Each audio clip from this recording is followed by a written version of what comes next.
السلام علیکم دوستو، آپ دیکھ رہے ہیں وظائف عطاریہ اور میں ہوں حافظ محمد بلال شاہ۔ دوستو، جو آج ہم آپ کو وظیفہ بتانے والے ہیں وہ دمہ کے بارے میں ہے کہ جس شخص کو دمہ ہو وہ یا مؤمنو 115 مرتبہ پڑھ کر اپنے اوپر دم کر لے، انشاءاللہ دمہ سے وہ شفا اس کو مل جائے گی۔ اور جب دمہ کا ابتدائی حملہ ہو، جب کسی کو دمہ ہونے کی چانس ہوں، دمہ ہو رہا ہو، تو وہ یہ چند عمل ضرور کرے۔ نمبر 1 یہ ہے کہ ہلدی اور سونٹ کا تھوڑا سا چورن شہد کے ساتھ ملا کر یہ لے لیجیے، انشاءاللہ اس سے دمہ میں راحت ملے گی۔ اور آپ یہ بھی کر سکتے ہیں کہ ایک پکا ہوا کیلا آگ پہ گرم کریں اور پھر چھیل کر پسی ہوئی کالی مرچ چھڑک کر کھا لیجیے۔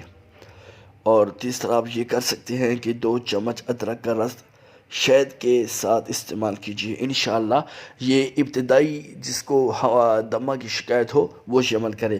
اور جس کو دمہ کی مسلسل یہ شکایت رہتی ہے، جس کا دمہ جو ہے وہ بہت پرانا ہو چکا ہے اور اس کو شفا نہیں مل رہی، تو وہ یہ چند عمل کرے کہ روزانہ 3 یا 5 کھجوریں کھا کر اوپر گرم پانی پی لیجیے، انشاءاللہ بلغم پتلا ہو کر نکلے گا اور دمہ میں آرام ملے گا۔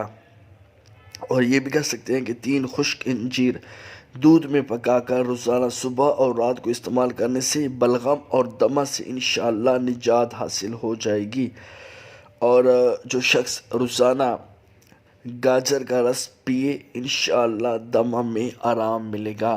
امید ہے یہ ویڈیو آپ کو پسند آئی ہوگی۔ ویڈیو پسند ہے تو لائک کریں، شیئر کریں اور کامنٹ میں اپنی رائے ضرور دیجیے گا، اور ہمارا چینل وظائف عطاریہ کو ضرور سبسکرائب کریں۔